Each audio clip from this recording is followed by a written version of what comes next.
3 hari biarkan Ibrahim dalam api, dibiarkan. Setelah 3 hari dipadamkan, ternyata Ibrahim alaihissalam ada di tengah-tengah tumpuhan mereka. Setelah itu Ibrahim alaihissalam diselamatkan oleh Allah. Lalu Namrud pun pulang ke istananya, orang semua bubar dalam kondisi bingung, kok bisa Ibrahim, manusia mana nih dibakar tidak mati, nggak mungkin, gitu kan? Dan tersebar berita ternyata Tuhan kita Namrud tidak bisa membunuh Ibrahim karena Ibrahim dibela sama Tuhannya. Jadi Tuhan Ibrahim lebih kuat. Maka Namrud pun besok paginya kedatangan diutus oleh Allah padanya seekor lalat, yang lalat itu masuk ke lubang hidungnya, terus sampai ke otaknya. 3 hari nggak keluar-keluar, dipukul-pukul, dia teriak-teriak, nggak bisa apa-apa. Zaman sekarang mungkin masih bisa orang pakai operasi, zaman dulu nggak ada operasi, salah belah mati kan gitu. Dan ini Tuhan mereka. Akhirnya setelah 3 hari nggak makan, nggak minum, nggak buang air besar, nggak buang air kecil, mati Namrud. Begitu dia jatuh, istri anaknya semua, dayang-dayangnya semuanya, perdana menteri, penasihatnya, orang-orang yang dekat dengan dia, yang ngakuin dia sebagai Tuhan, jadi selalu sujud tiap hari, itu lihat sendiri lalat keluar dari hidung Namrud. Dan tersebar berita, Namrud Tuhan kita dibunuh oleh lalat. Allahu Rabbi wal Islam dini wa Muhammadan Rasulullah. Baik, kita akan masuk teman-teman sekalian kisah kota Mekkah dan kisah Zamzam serta pembangunan Ka'bah. Tentu kita akan mulai dari manusia terbaik yang dikenal juga manusia yang terbaik di kalangan manusia, tapi di kalangan para nabi tentunya. Walaupun beliau adalah kakek kesekian Nabi SAW, tetap saja Nabi SAW manusia terbaik, ya. Karena beliau mengatakan, Nabi SAW mengatakan, Ana sayyidu walad Adam yaumal qiyamah. Saya pimpinan anak Adam pada hari kiamat, wala fakhr, dan tidak ada kesombongan di situ. Berarti walaupun ya, Ibrahim alaihissalam yang akan kita sebutkan kisahnya, kakek kesekian Nabi SAW, juga tetap saja beliau terbaik di kalangan semua manusia karena dikenal dengan Khalil. Tetapi Nabi SAW tetap walaupun cucu kesekian adalah lebih baik di posisi ya di sisi Allah SWT daripada ayah atau kakeknya kesekian ini. Ibrahim alaihissalam manusia yang luar biasa, manusia yang Allah Subhanahu Wa Taala berikan julukan melalui lisan Nabi Muhammad SAW dengan Abul Anbiya, ayahnya para nabi-nabi, karena memang kisahnya akan kita lihat tentunya dengan 2 orang istri yang dimiliki oleh Ibrahim alaihissalam. Namun sebelumnya saya akan mulai dulu dengan Ibrahim alaihissalam ini. Di masa kecilnya lahirlah Ibrahim alaihissalam dari 2 orang tua, tapi yang disebutkan di dalam Al-Quran nama ayahnya Azar. Di zaman itu beliau lahir di Babilonia, dan Ibrahim alaihissalam dari suku asli Babilonia. Babilonia adalah suku nama kota di Irak, dan ini ada sukunya sendiri. Suku ini teman-teman bukan orang Arab, bukan orang Arab. Karena waktu itu orang Arab di zaman Ibrahim alaihissalam cuma ada di satu tempat, mereka belum menyebar. Adanya suku Arab di Mekah, adanya di Yaman, belum menyebar. Jadi memang setiap wilayah ada suku-suku sendiri. Babilonia ada sukunya, dan Ibrahim alaihissalam pada saat itu lahir di satu malam, satu sore hari menjelang maghrib, menjelang malam, di hari tepatnya di mana Namrud, raja pada saat itu, mengaku sebagai Tuhan. Ayah Namrud meninggal, kemudian Namrud dinobatkan jadi raja. Tiba-tiba dia mengeluarkan sebuah informasi kalau dia adalah Tuhan, dan siapapun yang mengakui itu boleh mendapatkan apa saja yang dia minta. Apa saja yang dia minta. Minta harta, minta emas, minta tanah, minta apa saja dikasih. Maka orang berbondong-bondong banyak yang menyetujui masalah itu. Apalagi pada saat itu di Babilonia tidak ada seorang rasul, tidak ada nabi gitu. Pada saat lahirnya Ibrahim alaihissalam ini, Namrud pada malam harinya mimpi. Dia mimpi melihat kerajaannya hancur, terbakar sana sini. Lalu dia bangunkan semua penasehat-penasehatnya. Malam itu juga waktu dia ngaku sebagai Tuhan tuh. Apa takwil mimpi ini? Kok bisa saya mimpi seperti ini? Mereka semua angkat tangan mengatakan kami nggak tahu. Sampai ada satu orang yang akhirnya mengatakan, wahai Namrud, kemungkinan malam ini di Babilonia ada anak yang lahir laki-laki yang akan menghancurkan kerajaan Anda.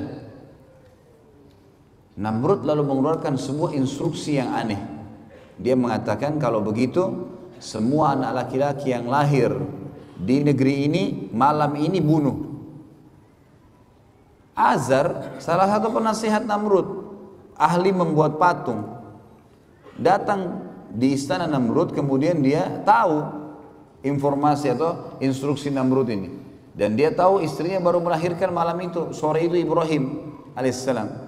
Maka datanglah Azar ke rumahnya mengatakan kepada istrinya, bawalah Ibrahim ini ke hutan supaya Namrud tidak membunuhnya. Ringkas cerita, dibawalah Ibrahim alaihissalam ke sana. Kemudian setelah dibawa teman-teman sekalian ke hutan, berjalan waktu itu umur Namrud sekitar 30 tahun. Terus saja Namrud mengumandangkan tentang masalah dia Tuhan dan terus saja gitu kan. Sampai umur dia 40 tahun. Maaf, sampai umur dia 70 tahun. Dan pada saat itu Ibrahim alaihissalam berumur 40 tahun. Dinobatkan jadi nabi. Pergilah Ibrahim alaihissalam waktu diutus, hari pertama diutus oleh Allah sang pencipta menjadi nabi. Dengan cara umum tentunya, setiap nabi-nabi biasanya didatangi oleh Jibril alaihissalam. Kemudian mengatakan kalau kau adalah utusan Allah, lalu diberikanlah firman-firman Allah kepadanya. Ibrahim alaihissalam pada saat itu, saudaraku seiman, datang ke tempat ibadahnya masyarakat Babilonia. Ada sebuah kuil besar dibuat. Kemudian Ibrahim alaihissalam berkata kepada orang-orang di sekitarnya pada saat dia masuk ke tempat ibadah itu, yang mereka lagi kebetulan duduk di situ, kemudian mereka melihat ya, atau memberikan sesajen, memberikan segala macam. Ibrahim alaihissalam ada riwayatnya yang mengatakan sebelum tiba di tempat ibadah itu ada banyak patung-patung di pinggir jalan. Kemudian dia berkata kepada patung-patung di pinggir jalan itu, kenapa kamu dianggap sebagai Tuhan? Gitu kan? Lalu tidak ada sautan. Kemudian Ibrahim alaihissalam mengambil batu dan melempar wajahnya patung itu. Ternyata juga sama, tidak ada reaksi sama sekali. Karena kita sudah tahu patung tentunya tidak akan bisa bergerak, ya. Tidak akan bisa bergerak. Jadi jelas sekali dilempar sama batu tidak, didatangi oleh Ibrahim alaihissalam, dipukul di sekitarnya tidak juga bergerak. Ya. Yang jelas teman-teman sekalian, dengan penolakan, dengan Ibrahim AS melihat itu tidak ada apa-apa, yang sebelumnya pada saat dia dinobatkan jadi nabi, itu dia sempat kejadian ini yang membuat Allah menobatkan jadi nabi. Dia duduk di hutan, kemudian dia melihat ke bulan di malam hari, dia mengatakan siapa ya Tuhan saya? Kayaknya ini Tuhan saya nih. Lalu kemudian ditunggu sama dia sampai pagi. Dia sempat menunggu ada suara kah, ada obrolan, tidak ada. Besok pagi terbit matahari, matahari lebih besar. Lalu dia mengatakan ini kayaknya Tuhan saya, ini lebih besar gitu. Kemudian juga ditunggu sama dia sampai terbenam matahari, mataharinya hilang. Kemudian dia mengatakan kalau begitu ini semua bukan Tuhan, dan saya mengatakan saya menyerahkan diri kepada Tuhan yang Maha Esa dan Maha Tinggi agar ya memberikan kepada saya petunjuk. Maka akhirnya Allah subhanahu wa ta'ala menjadikan dia atau diberikan dia kenabian. Baik, ringkas cerita teman-teman sekalian, datanglah Ibrahim alaihissalam kemudian bertemu dengan tempat ibadah yang dibuat oleh Namrud. Dan sampai sekarang tentu kalau teman-teman ketik di Google tentang masalah peninggalan Namrud di Babilonia, akan ada gambar-gambar, banyak sekali gambar-gambar peninggalan istananya, puing-puingnya, tempat pembakaran Ibrahim alaihissalam, banyaklah. Ibrahim alaihissalam mendakwai yang paling pertama ayahnya. Begitu datang, dia bertemu dengan ayahnya, didakwahi ayahnya, didakwahi kaumnya.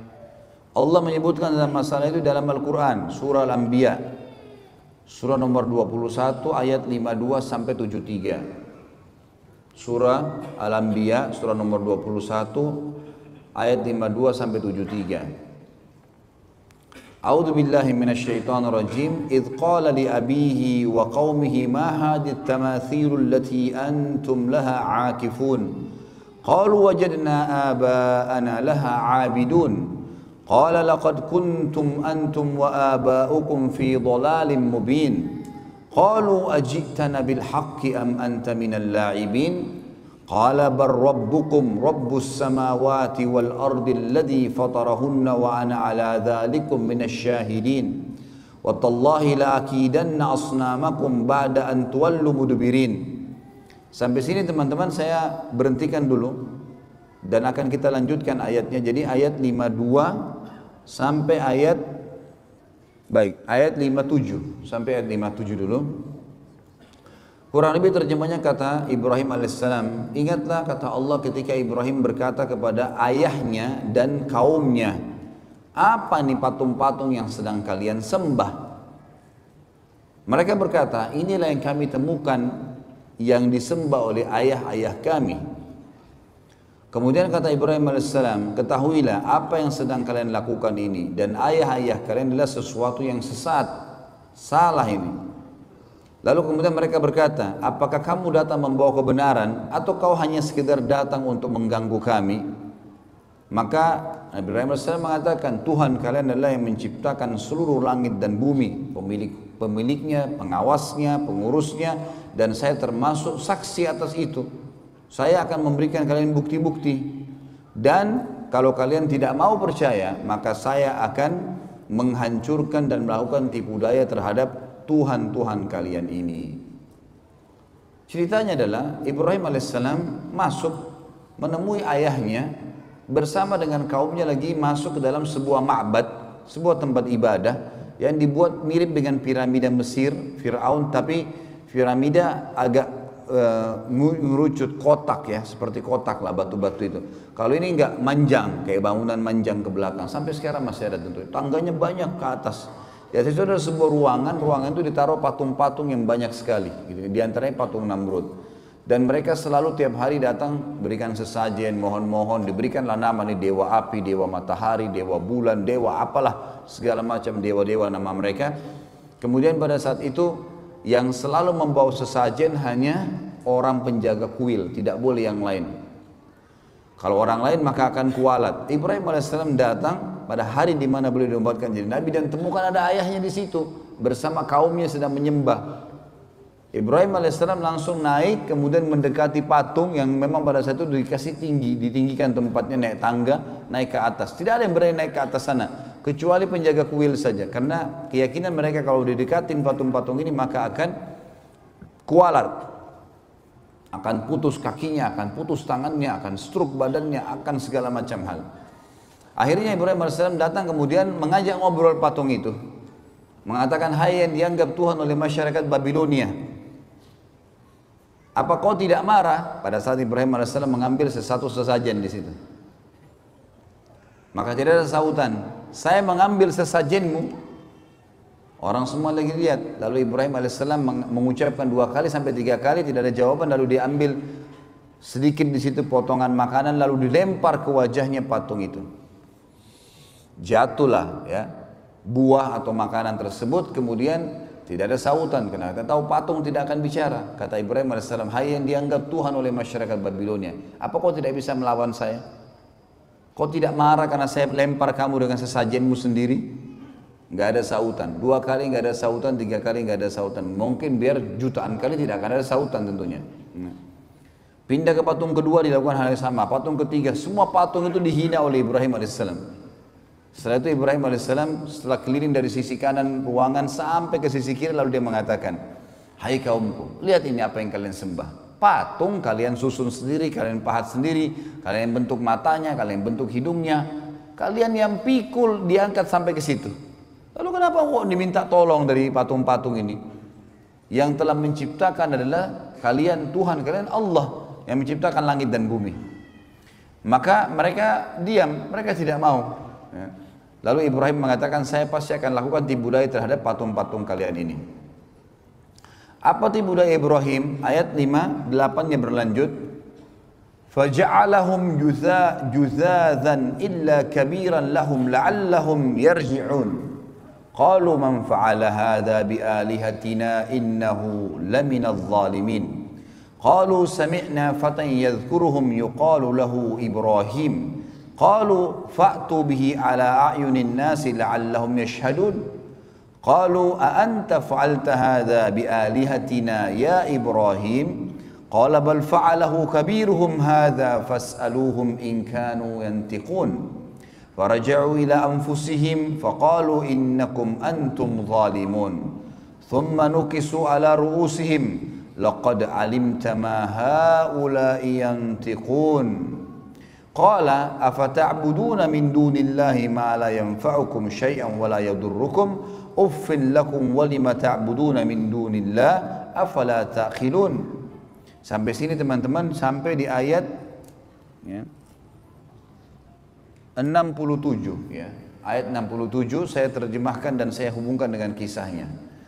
Maka pada saat itu kaumnya keluar dari ruangan ibadah tadi, tinggalkan Ibrahim AS. Kata Ibrahim, sebentar, kalau kalian tidak mau dengar apa yang saya sampaikan, saya ini utusan Allah pencipta langit dan bumi dan saya akan sampaikan kepada kalian. Kalian tetap mau sembah berhala, saya akan lakukan tipu daya loh. Mereka tinggalkan, tidak mau dengar Ibrahim AS. Sempat bimbang tapi mereka tinggalkan. Ibrahim AS keluar cari kampak dan masuk menghancurkan patung-patung itu. Dipotong kepalanya, potong tangannya, potong kakinya, dihancurin semuanya.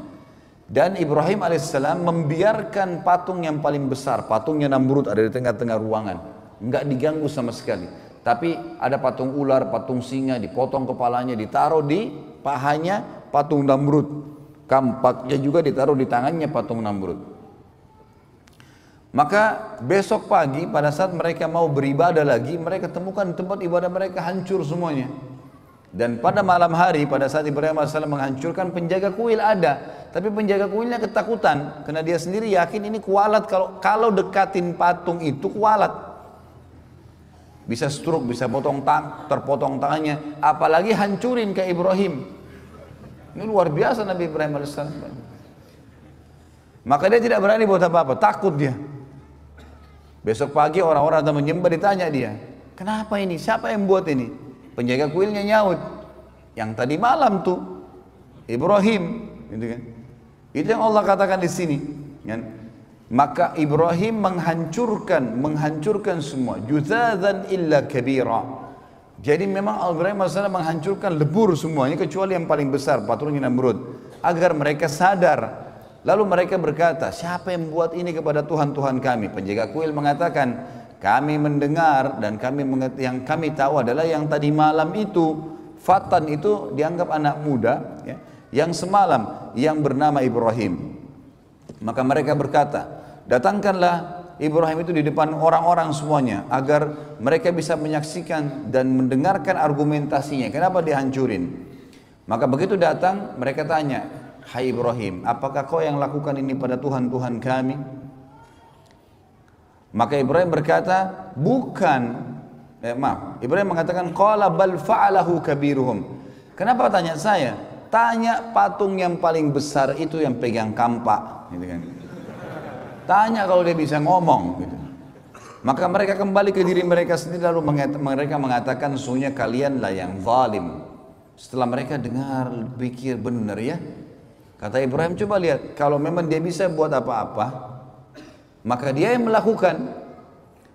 Kalau kalian yakin dia tidak bisa melakukan, lalu kenapa kalian menganggap dia sebagai Tuhan? Karena kebetulan waktu itu semua patung dewa ini mereka anggap di bawah patungnya Namrud. Namrud adalah Tuhan di atas Tuhan-Tuhan semuanya, paling kuat. Kemudian mereka kembali ke diri mereka, kata Allah. Setelah itu mereka salah satu yang mengatakan kayaknya kita yang zalim nih, kita yang salah. Kemudian mereka menundukkan kepala-kepala mereka dan akhirnya Ibrahim menunggangi untuk berdakwah. Kata Ibrahim, bukankah kalian lihat patung-patung ini tidak bisa ngomong sama sekali? Tsumma nukisu ala rusim laqad alimta ma haula yantiqun. Kalian tahu ini tidak bisa ngomong sebenarnya. Kemudian Ibrahim mengatakan, apakah kalian menyembah selain daripada Allah yang tidak bisa memberikan manfaat dan mudarat kepada kalian sedikit pun? Sungguh kecelakaan dan terhina perbuatan kalian karena kalian menyembah selain Allah, sementara mereka, apakah kalian tidak berakal? Maka pada saat itu ada satu orang yang bilang, kayaknya Ibrahim ini harus kita laporkan ke Tuhan kita terbesar, Namrud. Kata Ibrahim, gak usah repot-repot, saya ke sana. Pagi hari, waktu itu sudah pagi. Namrud ini punya tradisi teman-teman sekalian, setiap pagi dia selalu duduk setelah rapi, habis mandi, bersih segala, ada tirai yang ditaruh antara dia dengan pengikutnya, lalu diangkat tirai tersebut. Ternyata orang-orang begitu lihat dia sujud semua, lalu mengatakan, wahai Tuhan kami yang agung Namrud, gitu. Begitulah ceritanya. Maka pada saat itu teman-teman sekalian, Ibrahim AS masuk bersama bondong-bondong manusia. Begitu tiba di dalam, semua orang diangkat tirai, semua orang sujud kepada Namrud kecuali Ibrahim AS. 40 tahun Namrud disujuti dan tidak pernah ada orang bangkang kecuali pada saat itu. Namrud tanya, siapa kamu nih? Kok bisanya kau tidak sujud dengan saya? Ibrahim AS utusan Allah. Dia nggak pakai ngomong, bukan mengatakan hai Raja Namrud, apalagi Tuhan Namrud gitu kan. Panggil namanya, hai Namrud. Belum pernah ada orang berani panggil Namrud begini gitu. Semua orang yang lagi sujud angkat kepalanya. Ini unik ini. Tidak pernah ada orang begini. Dia mengatakan, wahai Namrud, dari mana kau ngaku Tuhan? Kamu manusia biasa seperti saya, seperti kami semua. Punya dua mata, punya dua tangan, punya dua kaki. Kamu juga sama dengan kami, lahir dari bayi, anak-anak, remaja, tua. Seperti sekarang, kau juga akan mati. Yang menghidupkan dan mematikan adalah Allah, Tuhanku dan Tuhanmu, dan Tuhan semuanya. Namrud waktu itu tidak mau kalah. Namrud mengatakan, baiklah Ibrahim, kalau kau ngaku Tuhanmu itu bisa menghidupkan, mematikan, saya juga bisa. Mau bukti? Kata Ibrahim, iya. Baik. Tangkap, disuruh pengawalnya, tangkap 2 orang laki-laki yang lewat depan istana. Ditangkap 2 orang. Yang satu disuruh pergi, dikasih hadiah macam-macam, pergilah. Kemudian yang satu disuruh bunuh, mati di tempat. Kata Namrud, lihat, saya menghidupkan dan saya mematikan. Ini kan kebodohan, karena orang yang disuruh pergi sudah hidup sebelumnya. Tapi akal-akalan dia mengatakan apa? Ini saya menghidupkan dan saya mematikan. Jibril alaihissalam datang menyampaikan kepada Ibrahim, ini orang ini percuma, diajak dialog di dunia, di bumi, dia akan terus cari akal, tantang di langit sekalian. Kata Ibrahim alaihissalam, wahai Namrud, Tuhanku dan Tuhanmu Allah, dan Tuhan segala satunya memindahkan matahari setiap hari dari timur ke barat. Apa kau bisa? Maka terdiamlah Namrud, tidak bisa ngomong.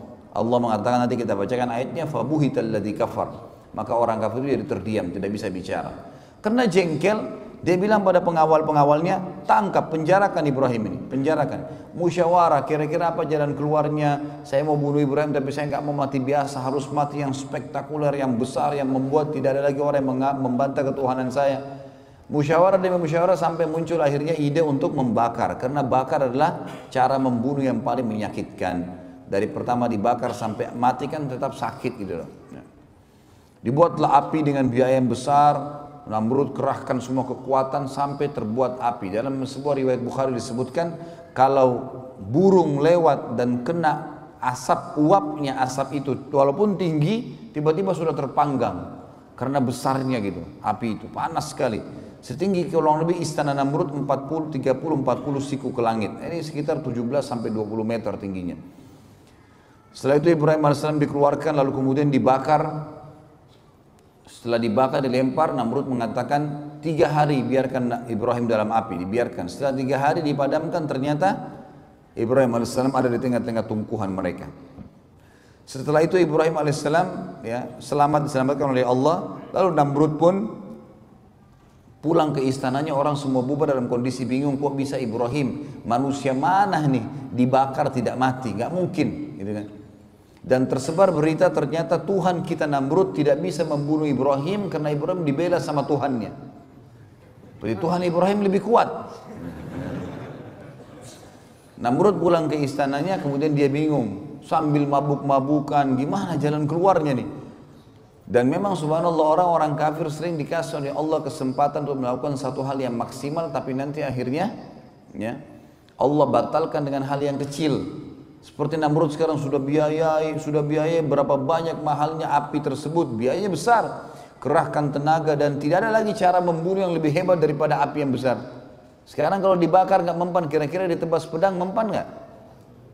Atau dilempar batu, atau dipatahin tulangnya, udah nggak bisa, kena api aja nggak bisa buat apa-apa sama dia. Gitu. Maka Namrud pun besok paginya kedatangan diutus oleh Allah padanya seekor lalat, yang lalat itu masuk ke lubang hidungnya. Gitu kan. Awalnya tentu Namrud ini dia didekati oleh lalat sampai dia capek. Lalat ini selalu datang, ribut dekat kupingnya. Kayak kita kalau lagi ribut dekat kuping lalat, usir datang lagi. Bingung juga gimana cara lawannya tuh. Setiap Namrud mau ngamuk marah, lalatnya pergi, nanti kembali lagi. Sampai dia teriak-teriak prajuritnya, bunuh lalat ini, nggak ada yang bisa lawan. Lalat mau dilawan dengan apa? Dengan 1000 otot. Dengan sebilah pedang yang tajam, nggak ada yang bisa lawan lalat gitu. Dengan kuasa Allah, lalatnya datang ribut dekat kupingnya, pergi lagi. Sampainya Namrud dari pagi sampai malam, kecapean dia. Kena capek dia duduk di singgasananya. Waktu dia duduk, dia mau ngantuk, mau tertidur, lalatnya masuk di lubang hidungnya. Terus sampai ke otaknya, 3 hari, nggak keluar-keluar. Dipukul-pukul, dia teriak-teriak, nggak bisa apa-apa. Zaman sekarang mungkin masih bisa orang pakai operasi. Zaman dulu nggak ada operasi. Salah belah mati kan gitu. Dan ini Tuhan mereka. Akhirnya setelah 3 hari nggak makan, nggak minum, nggak buang air besar, nggak buang air kecil, mati Namrud. Begitu dia jatuh, istri anaknya semua, dayang-dayangnya semuanya, perdana menteri, penasihatnya, orang-orang yang dekat dengan dia, yang ngakuin dia sebagai Tuhan, ini selalu sujud tiap hari. Itu lihat sendiri lalat keluar dari hidung Namrud. Dan tersebar berita, Namrud Tuhan kita dibunuh oleh lalat. Allah mengatakan dalam Al-Quran, lanjutan tadi ayatnya ya. Kata mereka, qalu harrikuhu wansuru alihatakum in kuntum fa'ilin. Teman-teman tahu kalau pegang Quran dilihat ayat-ayat ini ya, karena ini ayat bersambung. Maka mereka berkata, bakarlah dia dan tolonglah Tuhan-Tuhan kalian, karena dia sudah rusak tadi tempat ibadah kita, dihancurin Tuhan-Tuhan kita, maka bakar si Ibrahim ini. Qulna ya naru kuni bardan wa salaman ala Ibrahim. Lalu Allah berfirman kepada api, hai api, jadikan dirimu dingin dan keselamatan bagi Ibrahim. Wa aradu bihi kaidan faja'alnahumul akhsarin. Mereka berusaha untuk menyiksa Ibrahim, maka kami jadikan mereka yang rugi. Rugi semua biayanya, hidupnya, segala ya, hancur semua keyakinan mereka tentunya. Jadi sampai ayat ini adalah kejadian tentang masalah Ibrahim alaihissalam tadi. Setelah itu, setelah Namrud mati teman-teman sekalian, Allah menceritakan wa najjainahu wa lutan ilal ardi allati barakna fiha lil alamin. Setelah itu kami selamatkan Ibrahim meninggalkan Babilonia yang diikuti oleh Lut. Siapa Lut ini? Keponakannya Ibrahim alaihissalam, anak dari saudarinya Ibrahim alaihissalam, ponakan beliau. Dan Lut ini adalah orang yang pertama beriman kepada Ibrahim alaihissalam. Makanya Allah mengatakan dalam ayat lain, fa'amana bihi Lut. Lut beriman kepadanya. Dan Lut juga nanti diutus jadi nabi, yang kita tahu ada kaumnya homoseksual nantinya. Tapi itu kisah yang nanti lain lagi, kisah Nabi Lut alaihissalam. Tapi di sini diceritakan tentang dan kami selamatkan Ibrahim bersama Lut, ya, ke negara yang kami ke negeri yang kami berkahi untuk seluruh alam semesta, maksudnya Palestina. Dan ini ada teman-teman kalau nonton di YouTube ada ceramah saya tentang Palestina yang terlupakan. Tablik Akbar di Bandung pada saat itu panjang lebar saya ceritakan tentang fadilah Palestina, fadilah Masjid Aqsa, bagaimana saya motivasi kaum muslimin untuk berusaha untuk bisa umroh menuju ke sana dan jangan terpengaruh dengan informasi yang menganggap sekarang lagi tidak aman, lagi tidak begini sehingga tidak datang. Pada saat saya bimbing umroh ke sana, subhanallah orang-orang Palestina pada pelukin tuh. Saya kenalan kalau dia tahu dari Indonesia dipeluk sama mereka. Dia bilang kedatangan kamu ke sini sudah cukup buat kami. Sudah cukup. Artinya ini motivasi yang luar biasa. Dan orang-orang Yahudi memang tidak mau kita datang ke sana.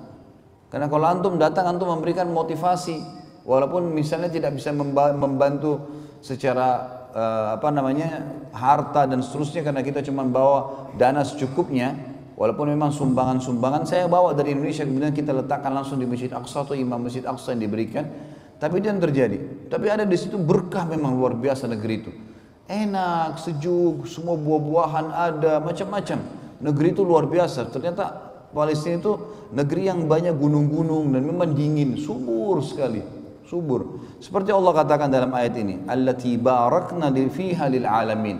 Kami berkahi itu untuk semua alam semesta. Artinya kalau orang datang tinggal sana akan tentram, akan hidup. Karena ditanam apapun, negeri Syam terkenal, ditanam apapun maka akan tumbuh, gitu kan? Tumbuh buah-buahan. Sampai dikatakan pernah ada jalanan pecah, ya jalan raya pecah, retak jalannya, kemudian tumbuh pohon apel, gitu kan? Saking suburnya negeri itu. Wa wahabna lahu ishaqa wa yaquba nafilah wa kullan ja'alna minas salihin. Lalu kami karuniakan untuknya Ishak dan Yakub sebagai hadiah dari kami, kata Allah, dan semuanya kami jadikan orang-orang soleh. Nanti akan kita jelaskan tentang kisah bagaimana ibunya Ishak alaihissalam, Sarah, mandul beberapa tahun tidak punya anak. Nanti akan kita ceritakan sebentar, tapi ini terlintas dalam ayat ini disebutkan namanya. Maka Allah karuniahi Ibrahim alaihissalam, ya, anak-anak, dan semua Allah jadikan orang-orang saleh. Wa ja'alnahum a'immatan yahduna bi amrina wa awhayna ilaihim fi'lal khairati wa iqamas salati wa ita'az zakah wa kanu lana 'abidin. Dan kami jadikan juga mereka ini keturunannya Ibrahim semuanya imam-imam, maksudnya pemimpin yang akhirnya manusia mendapatkan petunjuk dari mereka, dan mereka menjalankan perintah-perintah dari sisi kami, serta kami wahyukan kepada mereka agar selalu melakukan perbuatan-perbuatan baik. Kata ulama tafsir, semua keturunan Ibrahim alaihissalam yang secara langsung, Ishak, Ismail, Yakub, kemudian turun Yusuf, ya, Musa, Daud, Sulaiman, Yunus, Ayub, ya, ini semua Musa, Isa alaihissalam dikenal dengan turunan barisan, dan terakhir Nabi Muhammad SAW dari Ismail. Semuanya adalah orang-orang yang saleh dan jadi pemimpin. Wa kanu lana, dan mereka selalu salat, berlomba-lomba dalam kebaikan, dan dengan salat menunaikan zakat, dan wa kanu lana abidin, dan mereka selalu menyembah kami. Tapi saksi bahasan kita masih bicara tentang proses Ibrahim alaihissalam tadi pada saat beliau tadi berdakwah di Babilonia. Baik.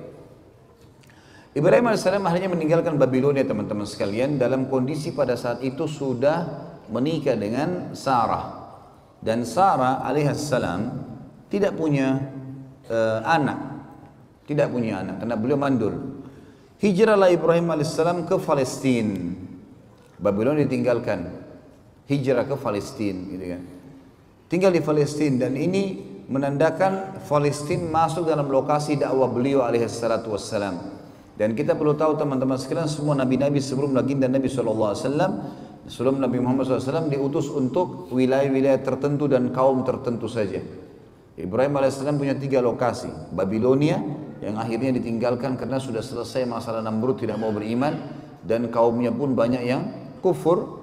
Kemudian Allah suruh hijrah ke Palestina. Kemudian di Palestina banyak orang yang mengikuti risalah Nabi Ibrahim AS, dan kita tahu ada pembangunan Masjid Aqsa di situ. Kemudian dan dibangun oleh Ibrahim AS, kemudian beliau disuruh ke Mekah. Nanti akan kita jelaskan kisah panjang lebar munculnya kota Mekah, dan ini juga adalah lokasi dakwah Ibrahim alaihi salatu wassalam.